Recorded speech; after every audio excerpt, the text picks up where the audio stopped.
तो आरंभ करते हैं। ओम सदाशिव समारंभां शंकराचार्य मध्यमाम् अस्मदाचार्य पर्यन्तां वंदे गुरु परंपरां। वाक्यकारं वररुचिं भाष्यकारं पतंजलिं पाणिनिं सूत्रकारं च प्रणतोऽस्मि मुनित्रयम्। मित्राणि नमो नमः। आइए, आपका स्वागत है। मित्रों, आज हम पढ़ने जा रहे हैं द्वंद्व समास प्रकरण के अंतर्गत कुछ पूर्व प्रयोग के नियमों को, साथ में ही अब द्वंद्व समास किस अर्थ में होता है यह जानने के बाद अब ये जरूरी हो गया है कि यह जो द्वंद्व समास है इसके भेद कितने होते हैं। तो यह जो भेदों का वर्णन हमने यहाँ पर इस स्लाइड में किया है, जिसे आप देख पा रहे हैं, यह रामचंद्र झा जी की एक पुस्तक है, बहुत पहले आई थी, संस्कृत व्याकरणम। उसके आधार पर ये भेद हमने वर्णित किए हैं। हालांकि संस्कृत भारती से प्रकाशित समासः नाम की जो पुस्तक है उसमें भेदों का तरीका दूसरे तरीके से है। ये इस तरीके से ये वर्णन नहीं है। हमें ये ज्यादा सटीक लगा समझ की दृष्टि से, अतः हमने इसे लिखा है यहाँ पर। ऐसे एक पुस्तक दक्षिण भारती वालों ने समास संदर्शिका नाम की और निकाली है।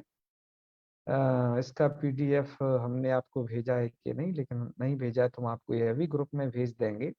उन्होंने भी प्रायः रामचंद्र झा जी, जो के काशी के विद्वान थे, उनके द्वारा ही जो भेद हैं उन्हीं का वर्णन किया हुआ है अपनी पुस्तक में, है ना, और अच्छे डिफाइन कर दिया है उदाहरणों को। तो ये हम आज उनके अनुसार जो भेद हैं द्वंद्व के, इनको पढ़ते हैं। उसके बाद हम पूर्व प्रयोग के नियम को भी जानेंगे। अब द्वंद्व आप समझ रहे हैं, इस डायग्राम से आपको स्पष्ट होगा कि दो तरीके का होता है, इतरेतर योग और समाहार। वैसे च के चार अर्थ होते थे, लेकिन उन चार अर्थों में जो समुच्चय और अनवाच्य थे उनमें सामर्थ्य न होने के कारण वहां समास नहीं होता था। इतरेतर योग में और समाहार अर्थ में ही यह द्वंद्व समास हो पाता है। इतरेतर योग भी दो तरीके का हो सकता है, द्विपद और बहुपद, और समाहार भी दो तरीके का हो सकता है, द्विपद और बहुपद, यानी दो पद वाला और दो से अधिक पद वाला। बहु में आप तीन से आगे तक की सब संख्या ले लीजिएगा। द्विपद का उदाहरण है जैसे शिव केशव, इस उदाहरण को आप पढ़ेंगे। या एक पद है शिव, दूसरा है केशव। बहुपद में है हरि हर गुरव, यहाँ तीन पद हैं, हरि हर और गुरु। इनका इतरेतर योग समास है, तो यहाँ तो द्विवचन हो गया और इधर बहुवचन का प्रयोग है। समाहार भी द्विपद और बहुपद होता है। तो शीतोष्णम, शीत एक पद है, उष्णम दूसरा पद है। और समाहार जो द्वंद्व होता है वो नपुंसक लिंग में होता है और एक वचन होता है, इसलिए यहाँ पर शीतोष्णम ऐसा प्रयोग है। बहुपद भी समाहार होता है, पाणिपाद ग्रीवम, इस तरीके से। यहाँ पर पानी है, पाद है और ग्रीवे तीसरा पद है। इसको श्लोक माध्यम से भी बताया गया है उसी पुस्तक में। हमने उनके द्वारा दिए गए पद्यों को यहाँ उद्धृत किया है। वो यही है। सबसे पहले द्वंद्व समास क्या है उसके विषय में यहाँ से समझिएगा कि यस्मिन् समासे प्राधान्यम उभयो स्यात् पदार्थयोः सहि द्वंद्वो द्विधा ज्ञेयो बुधैरिति विनिश्चितः। यस्मिन् समासे प्राधान्यम उभयो स्यात् पदार्थयोः, जिस समास में दोनों पदार्थों का प्राधान्य होता है, सही द्वंद्वो, वह द्वंद्व होता है, और दुधा ज्ञेयो, उसे दो तरीके का जानना चाहिए। इति बुधई विनिश्चितः, ऐसा विद्वानों ने निश्चित किया है। फिर आगे है, उसके बाद आगे भी करते हैं उसे कि दो कौन कौन से तरीके का, तो उसको तरीके को इधर लिखते हैं कि तरे तर योगाख्य समाहारा वयस्तथा द्वाभ्याम पदाभ्याम बहुभी रुभौ चेति चतुर्विधा। कहा कि इतरेतर योगाख्या, एक तो इतरेतर योग नाम से, दूसरा समाहाराह्वयस तथा, समाहाराह्व है ना, तो ये भी यहाँ पर हुआ, जैसे यहाँ पर ये हुएस तथा, मतलब इसका ये अर्थ होना चाहिए कि समाहार नाम का, जैसे यहाँ पर योगाख्य जो अर्थ है, यहाँ पर ये आहुआ का भी वही अर्थ है, ये है ना, तो समाहारा उभयस तथा का यही अर्थ समझना चाहिए। फिर है द्वाभ्याम पदाभ्याम बहु भी, ये दो पद का होता है और बहुत पदों का होता है, यानी कि दोनों, इतरेतर योग भी समाहार भी। तो बहु चेति चतुर्विधा, तो दोनों चार तरीके के हो गए, जिसका डायग्राम आपके सामने है। इनके उदाहरण क्या क्या है, उदाहरण देखिए, द्विपद के देखिए, जैसे शिव के सबू जैसे।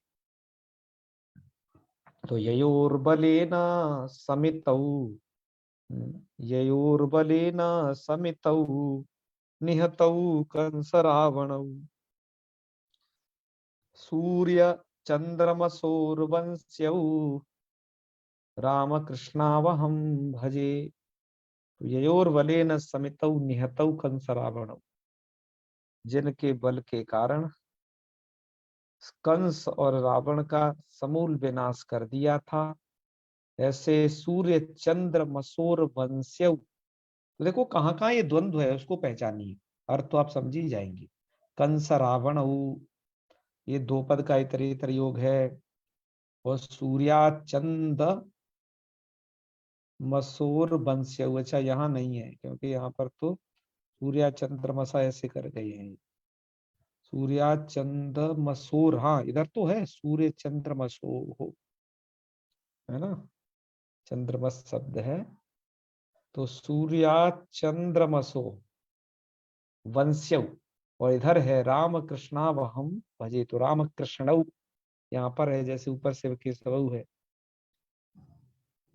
सूर्या चंद्रमसो में नहीं है, क्योंकि इधर तो षष्ठ्यंत है ना, ये वाला समास नहीं है, दूसरा होगा, तो इसको भैया हटाइएगा, ये नहीं है, कहाँ कहाँ है, कंस रावण और रामकृष्ण, ये है दो पद का। और फिर बहुपद वाला कहाँ है, ऐसे सूर्य चंद्र मसूर वंश्य हुए ना, कि सूर्य चंद्र के कुल में जन्म लेने वाले वंश्य, वंशे भव वंश्या, ऐसे रामकृष्ण वो हम भजे, ये इसका अर्थ है।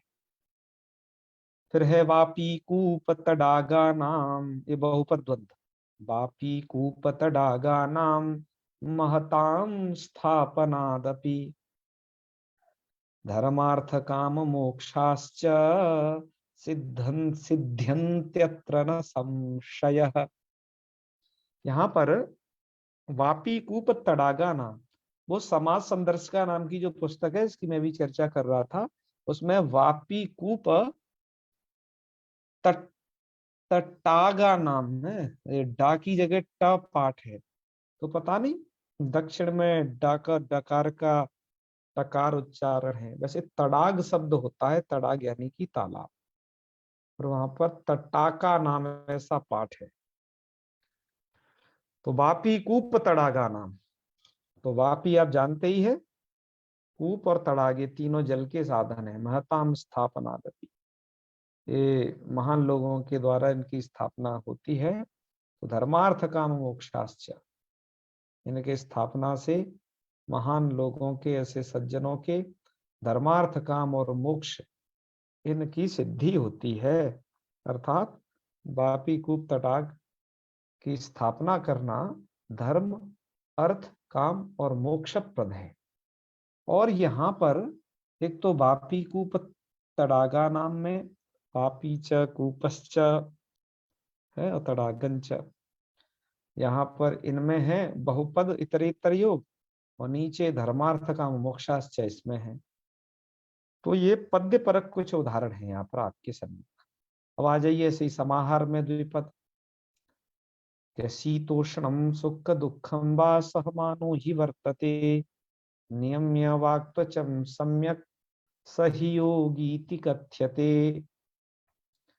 तो यहाँ पर पहले इन उदाहरणों को देख लीजिए, यहाँ पर समाहार है, दो दो दो पद वाला, शीतोष्णम है, सुख दुखम है यहाँ पर, और वाक त्वचम है यहाँ पर। इनमें सब जगह नपुंसक लेंगे और दो दो पद है। इसका अर्थ होगा शीतोष्ण और सुख दुख को सहमान सहते हुए जो रहता है। वाक त्वचम नियम में, और जो वाणी और त्वच यानी कि इंद्रियों का भी जो नियमन करता है, सम्यक सही योगी कथ्यते, उसी को योगी कहा जाता है। अब बहुपद का द्वंद्व देखिए, ये तो दो दो पद का था, और वो बहुपद में भी समाहार के ढक्का मृदंग पटहम यस्य दध्वान मंदिरे अश्वहस्तिरथम चास्तु भावुकम तस्य भूषितः। तो यहाँ पर ढक्का मृदंग पटहम, ये तीन ले लो। अश्वहस्ति रथम, यहाँ पर ये बहुपद के द्वंद्व है। हालांकि आपकी अब लघु सिद्धांत कौमुदी में जब आप इन्हें इधर पढ़ेंगे तो यहाँ पर तो दो दो पद के ही द्वंद्व बताए गए हैं, चाहे वो इतरेतर योग में हो या समाहार में हो, दो दो पद के द्वंद्वों के उदाहरण है।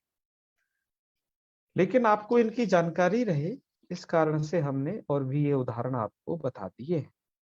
तो ढक्का कहते हैं डमरू को, मृदंग बजाने का ही है ये, पटह भी एक बजाने का ही होता है। तो ढक्का मृदंग पटहम यस्य दत्तान मंदिरे, जिस मंदिर में इनकी ध्वनि होती है, ठीक है।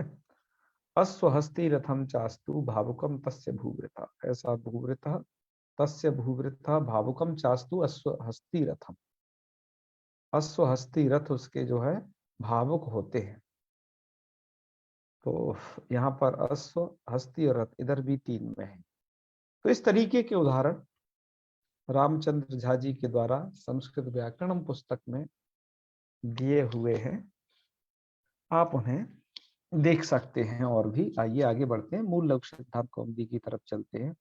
अब आप ये समझ चुके हैं कि प्रकार क्या होते हैं द्वंद्व समास के। अब आइए द्वंद्व समास में कुछ अब पूर्व प्रयोग के नियम हम जानते हैं। इसके पश्चात लघु सिद्धांत कौमुदी के द्वंद्व समास प्रकरण में आरंभ किया गया है द्वंद्व समास में पूर्व प्रयोग विषयक नियम, और पहला सूत्र दिया है राजदंतादिषु परम। सूत्र का अर्थ ये होता है कि एषु पूर्व प्रयोगार्हम परम स्यात्। एषु अर्थात राजदंतादिषु, राजदंतादिषु क्या एक गण है, पाणिनि जी यहाँ पर आदि शब्द लगा दिए हैं सूत्रों में, समझ लीजिए वह गण है। तो राजदंतादिषु यह पूर्व प्रयोगार्हम पदम तत्पदम परम स्यात्, उस पद का पर में प्रयोग करना है। हम इस कैसे समझेंगे कि ये पूर्व प्रयोगार्ह पद है, इसे पद पर में प्रयोग करिए। आइए इसको थोड़ा बताते हैं। जैसे यहाँ पर उदाहरण दिया, दंता नाम राजानो राजदंता। यहाँ पर स्टार का चिन्ह इसलिए लगा हुआ है कि यहाँ पर कहीं कहीं संस्करणों में दंता नाम राजा राजदंता, ये एक वचन से भी विग्रह मिलता है। मूल में देखिए दंता नाम राजानो, ये बहुवचन से विग्रह दे दिया, राजा राजानु राजाना। और कुछ संस्करणों में दंता नाम राजा, इस प्रकार का भी पाठ मिलता है। हमने उत्तर भारत के संस्करणों के आधार पर अपने यहाँ मूल में बहुवचनांत से विग्रह कर लिया है, पर एक वचनांत वाला ही पाठ मिलता है। तो खैर वो तो कोई बात नहीं, वचन में कोई दिक्कत नहीं है, लेकिन मूल में ऐसा पाठ मिलता है कि राजदंतः एक वचन वाला गण में। तो चलिए आप बहुवचन का सिद्ध करिए, एक वचन का करिए। तो दंता नाम राजा ने आपने विग्रह किया है, और दंत आम और राजन जस, ये स्थिति हो जाएगी, ये अलौकिक विग्रह हो गया। यहाँ पर षष्ठी समास करिएगा, षष्ठी सूत्र द्वारा, षष्ठी सूत्र द्वारा आपने समास कर दिया, तो स्थिति हो गई दंत राजन।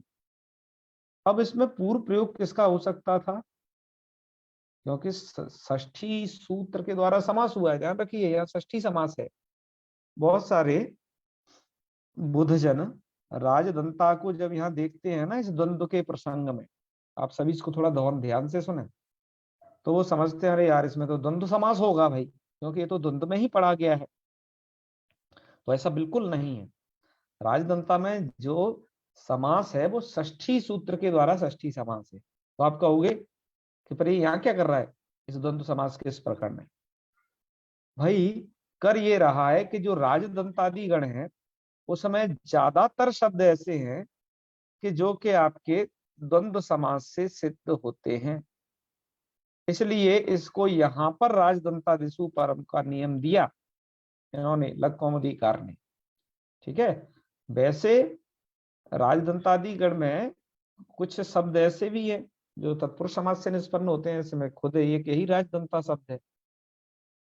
तो यहाँ पर आपको समझना चाहिए कि ये जो है षष्ठी तत्पुरुष सूत्र के द्वारा निष्पन्न है, जिसमें तत्पुरुष समास है। अब वहां पर नियम ये होता था, जैसे आप राज्ञा पुरुषा विग्रह करते थे, राज्ञा पुरुषा में षष्ठी व्यक्ति किसमें है? राज्ञा में, तो राज पुरुषा बन जाता था, क्योंकि जो षष्ठ्यंत होता था उसका पूर्व प्रयोग होता था। नियम ये था कि प्रथमा निर्दिष्टम समास उपसर्जनम से समास विधायक शास्त्र में जो प्रथमा निर्दिष्ट होता था तदबोध्य विषय लक्ष्यस्थ जो होता था उसका पूर्व प्रयोग हो जाता था।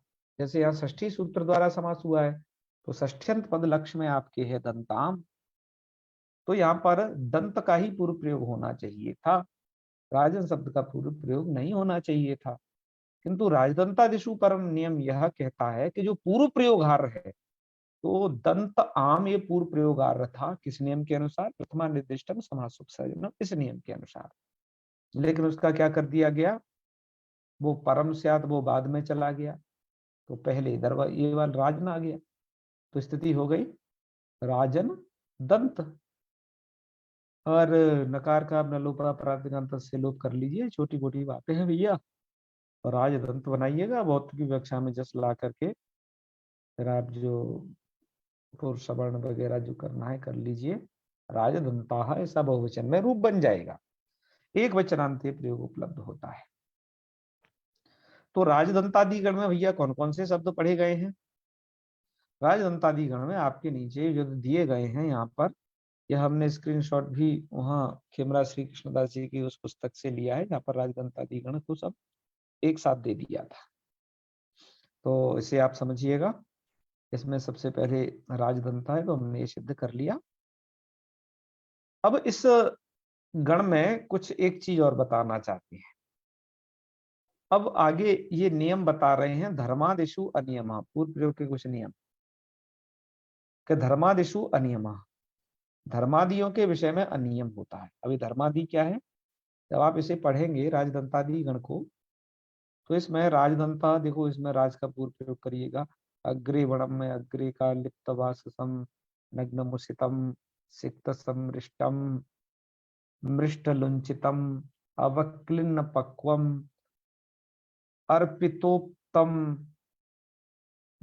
औक्तगाढ़म उलूखल मुशलम तांडुल किंडवम दृषदोपलम आरग वायन बंधकी चित्ररथ बहुवीकम अंत अंत्यस्मकम शूद्रार्थम और राज वो स्नातक राजानौ विश्वक्सेनार्जुनौ अक्षिभ्रुवम दार्गवम शब्दार्थौ, और शब्दार्थौ के बाद है धर्मार्थौ। इस धर्मार्थौ पर ही गौर करिए, क्योंकि इसी के विषय में मूल में कहा जा रहा है। मूल में कहा जा रहा है जी धर्मादिशु अनियमा, धर्मादियों के विषय में यह अनियम है। कैसे? कि दोनों तरीके के प्रयोग देखे जाते हैं, धर्मार्थौ और अर्थ धर्मौ। ठीक है, कामार्थौ और अर्थ कामौ। तो धर्मादियों के विषय में अनियम है, अर्थात धर्मार्थ सदृश।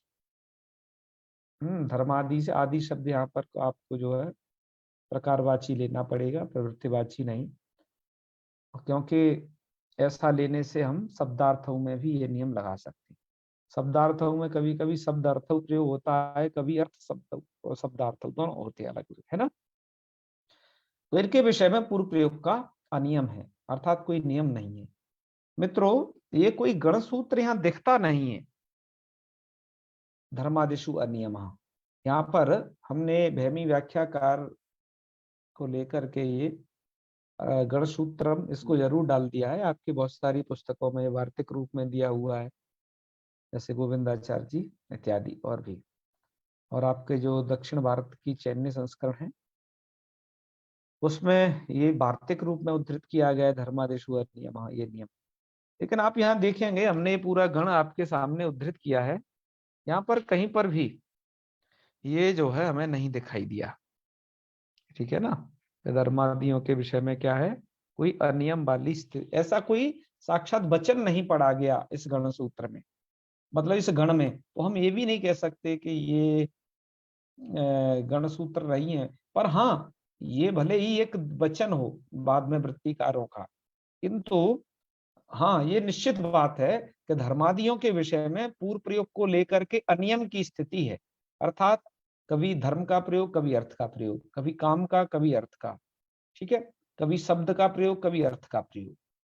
तो ये जरूर नियम अनियम देखा गया है यहाँ पर, अर्थात आप अपनी इच्छा अनुसार प्रयोग कर सकते हैं।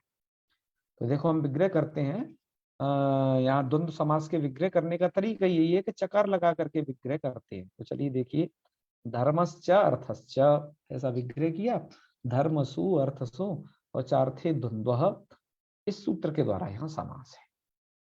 तो समासत्वात् प्रार्थ संज्ञा विभक्ति लुक अर्थ धर्म, वो धर्म अर्थ पूर्व प्रयोग किसी का भी कर लीजिए, पहले हम धर्म का ही करके देख लेते हैं।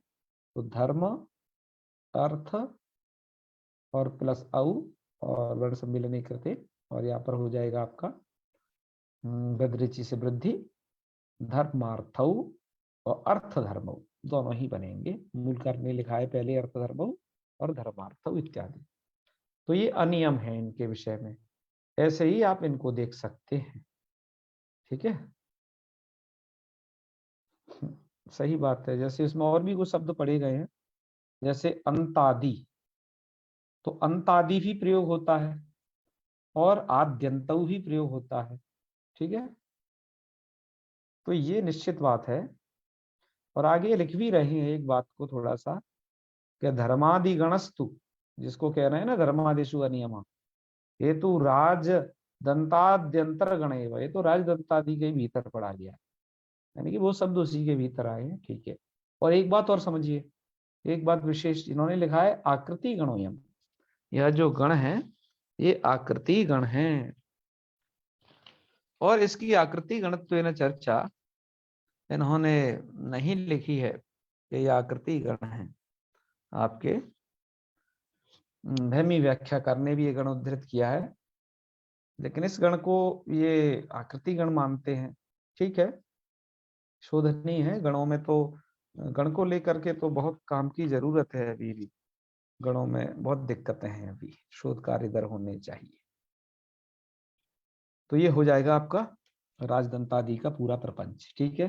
अब आप यहाँ तो देख, जो पूर्व प्रयोग आ रहा था वो पर में प्रयोग कर लिया गया, लेकिन अब वास्तविक द्वंद्व समास में आगे आ रहे हैं पूर्व प्रयोग के वास्तविक नियम। तो अब आप उन नियमों को देखिए, वो क्या क्या नियम है। जब भी आप द्वंद्व समास करो तो इनका पूर्व प्रयोग करने का थोड़ा ध्यान रखिएगा, इन शब्दों का। आइए, जैसे द्वंद्वे घी, है ना, ये पूर्व प्रयोग के लिए अब ये नियम बताए जा रहे हैं सीधे सीधे। द्वंद्वे घी सूत्र बहुत अच्छा है कि द्वंद्व करने से घी निकल आता है। कुछ लोग ऐसे भी इसका अर्थ कर सकते हैं आधुनिक लोक भाषा में, पर इसका सही अर्थ है व्याकरण के अनुसार कि द्वंद्वे इत्युक्ते द्वंद्व समासे घी संज्ञम पूर्वम स्यात्। द्वंद्व समास में जो घी संज्ञक होगा वो पूर्व में प्रयोग हो जाएगा उसका। अच्छा, अब एक बात सोचिए, द्वंद्व समास में इतनी बड़ी दिक्कत क्यों खड़ी हो गई है पूर्व प्रयोग को लेकर के। आपने तत्पुरुष भी पढ़ा और भी अपनी बाप वगैरह पढ़ा, पूर्व प्रयोग को लेकर के इतनी बड़ी कुछ दिक्कत नहीं थी। वहां क्यों दिक्कत नहीं थी, प्रथमानिधिशम समास सूत्र सही से व्यवस्था कर देता था, ठीक है। बहुब्री में भी थोड़ी बहुत दिक्कत है, और है, जैसे वहां सप्तमी और विशेषण जो होते हैं वो पूर्व में प्रयोग होते हैं, ये आपने पढ़ा। लेकिन यहाँ ऐसी क्या समस्या अचानक खड़ी हो पड़ती है मित्रों? यहाँ बात यह है कि चार्थे द्वंद्व सूत्र में अनेकम की अनुवृत्ति आती है। तो अनेकम की अनुवृत्ति आने से जब आप समास करते हो तो जो अनेक पद यहाँ पर उपस्थित रहते हैं ये सभी प्रथमानिदिष्ट होते हैं, जैसे ईसु, कृष्णसु, हरिषु, हर्षु।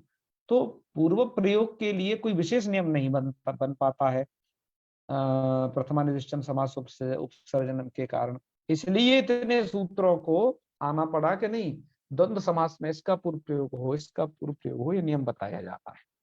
ठीक है, जैसे ये देखिए, यदि आप ऐसा पूर्व प्रयोग नहीं करोगे तो आपका रूप गलत माना जाएगा। ठीक है, समास करने पर भी गलत माना जाएगा, इसलिए विचार यहाँ करना ही पड़ता है। तो देखिए, हरिश्च हरश्च सूत्र कहता है द्वंद्वे घी संज्ञम पूर्वम स्यात्, द्वंद्व में जो घी संज्ञक है वो पूर्व में प्रयोग होता है। तो चलिए पहले हम समास करते हैं, हरिषु हर्षु वहां तक पहुंचते हैं। चार द्वंद्व समास समास विभक्ति लो, हरिहर। अभी कह रहे हैं हरिहर में किसका पूर्व प्रयोग करें? तो सूत्र ने कहा द्वंद्व में घी संज्ञक पूर्व में प्रयोग होता है। तो ठीक है, घी संज्ञक है आपका हरि। अभी हरि घी संज्ञक कैसे आपको समझिए, क्योंकि शेषोघ्य सखी सूत्र के द्वारा जो शब्द हिरस्व स्वीकारांत हिरस्व उकारांत होते हैं वो घी संज्ञक होते हैं। तो ये आपका क्या है? ये है आपका हिरस्व स्वीकारांत। तो इसकी घी संज्ञा हो जाएगी, घी संज्ञक होने से हो जाएगा पूर्व में प्रयोग, हो जाएगा हरि और हर, ये स्थिति होगी।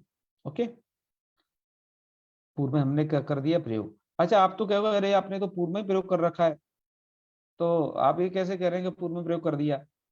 आपको तब ये समझना है कि हर स्थिति में हरि शब्द ही पूर्व में प्रयोग रहेगा। ठीक है, आप उसे बाद में ले ही नहीं जा सकते ना, हर को पूर्व में ला सकते हैं। अब हरिहर और ये दो हैं, तो आप यहाँ इतने प्रयोग द्वंद्व कर रहे हैं सब जगह, ध्यान रखिएगा। इन सभी जगह आप कर रहे हैं इतरेतर योग द्वंद्व, तो द्वंद्व कर लिया। तो हरिहर औ तत्व की विवक्षा है, क्योंकि हरि एक पदार्थ है, हर दूसरा है, तो द्विवचन हो गया, हरिहर बन गया। तो इसमें घी संज्ञा का भैया पूर्व में प्रयोग हो जाएगा। घी संज्ञा समझ लेना, जो इकारांत उकारांत होंगे उनकी। दूसरा नियम यहाँ पर दिया जाता है कि अजाद्य दंतम, इसका अर्थ ऐसे समझना चाहिए, मूल में तो केवल इतना ही लिखा है कि द्वंद्वे पूर्वम स्यात्। और क्या पूर्वम स्यात्? तो सूत्र को मिलाकर के वृत्ति के साथ अर्थ करना चाहिए। ऐसे कर लीजिए आप कि अजाद्य दंतम पूर्वम स्यात्, कि जो शब्द आजादी और अदंत होगा तो वह पूर्व में प्रयोग हो जाएगा। अब देखिए यहाँ पर ईसश्च कृष्णश्च, ईससु कृष्णसु, सारथी द्वंद्व से आप समास कर चुके हैं, विभक्ति लोग कर लेना। अब यहाँ पर आपका जो ईश शब्द है इस पर ध्यान दें। ये कैसा है? आजादी है, यानी कि इकार इसके आदि में हो गया तो आजादी हो गया, और अदंत है। और कृष्ण शब्द कैसा है? केवल केवल अदंत, अदंत यानी ह्रस्वकार अंत में है। ठीक है, तो जब ऐसे शब्दों के साथ आप द्वंद्व समास करेंगे तो वहां पर आजादी शब्द का और जो अदंत हो उसको पहले नंबर पे लाइएगा। तो आपने ईश शब्द को पहले नंबर पे रखना है, तो ये बन जाएगा ईश कृष्ण औ बराबर ईश कृष्ण औ। ठीक है, यहाँ पर भी इतर इतर योग द्वंद्व है। अच्छा, और भी एक तीसरा नियम देखिए इसी में, अल्पाच तरम, ये नियम है, ये भी पूर्व प्रयोग के लिए है। अल्पाच तरम का अर्थ ऐसे समझना चाहिए, अल्प अच तरम पदम, जिस पद में अल्प अच होंगे मतलब सबसे कम अच होंगे, तो ऐसा पद जो है द्वंद्वे पूर्वम स्यात्, द्वंद्व में पूर्व में प्रयोग कर लेना चाहिए।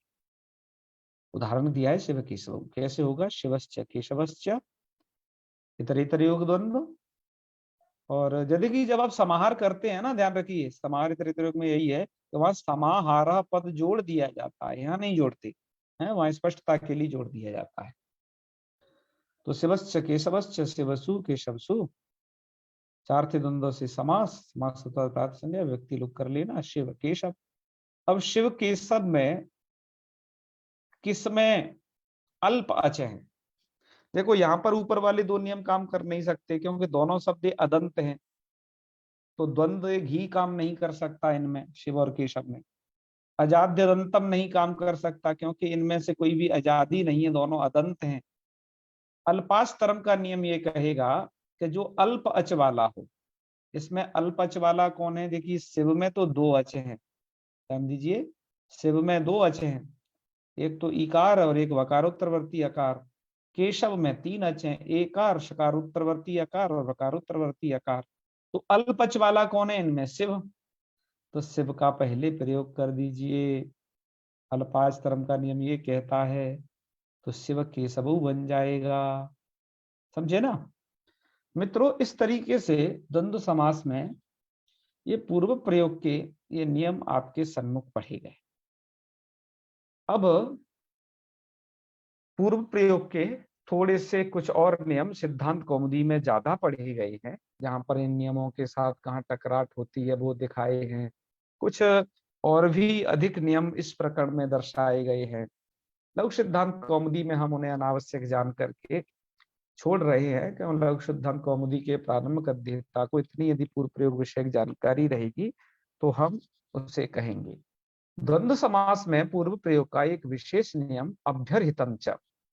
इस नियम को हम जब आपको एक शेष में अभी पढ़ाएंगे, सूत्र है पिता मात्रा, जस्ट इससे अगला सूत्र है, इतना पढ़ा चुके हैं इससे, तो वहां पर ही हम आपको बता देंगे। धर्मी व्याख्याकार की तरह उसे अलग से यहाँ बताने का प्रयास नहीं करते हैं, ठीक है ना? तो ये अब स्थिति होगी। तो पूर्व प्रयोग के नियम लघु सिद्धांत कौमुदी में इतनी संकलित किए गए, जो आज हमने आज इस वीडियो के माध्यम से आपको बताए। अब अगले पाठ में हम पढ़ेंगे थोड़ा एक शेष का नियम। मित्रों, एक शेष का नियम जो लघु सिद्धांत कौमुदी में है, इसके लिए मात्र एक ही सूत्र उद्धृत किया है, पिता मात्रा। लेकिन इसके साथ हम आपको एक और नियम और विशेष बताएंगे, ठीक है? हाँ, पुमान स्त्रिया जैसे कुछ नियमों की चर्चा आपके साथ जरूर करेंगे। तो जिससे एक शेष का जो प्रकरण है, वैसे सिद्धांत कौमुदी में तो अलग से पढ़ा गया है, लेकिन लघु सिद्धांत कौमुदी में इसे इसी के भीतर ही थोड़ा पढ़ दिया, द्वंद्व के साथ में ही एक सूत्र। और इसके बाद एक वत विषयक नियम बताए जाएंगे इसमें आगे, और इस तरीके से द्वंद्व समास की पूर्ति हो जाएगी। तो मुझे लगता है वो आने वाले एक या मुश्किल से एक और दूसरा वीडियो होगा, जिसमें इस सब नियम को बता दिया जाएगा। तो मित्रों, आज यही करते हैं इस पाठ का समापन। चलिए, आपको कुछ पूछना है तो बताइए, अब समापन करेंगे। चलिए फिर हैं। ओम सर्वे भवन्तु सुखिनः, सर्वे सन्तु निरामयाः, सर्वे भद्राणि पश्यन्तु, मां कश्चित् दुःखभाग् भवेत्। ओम शांति शांति शांति। सर्वेभ्यो नमो नमः। शुभ रात्रि, प्रणामाः।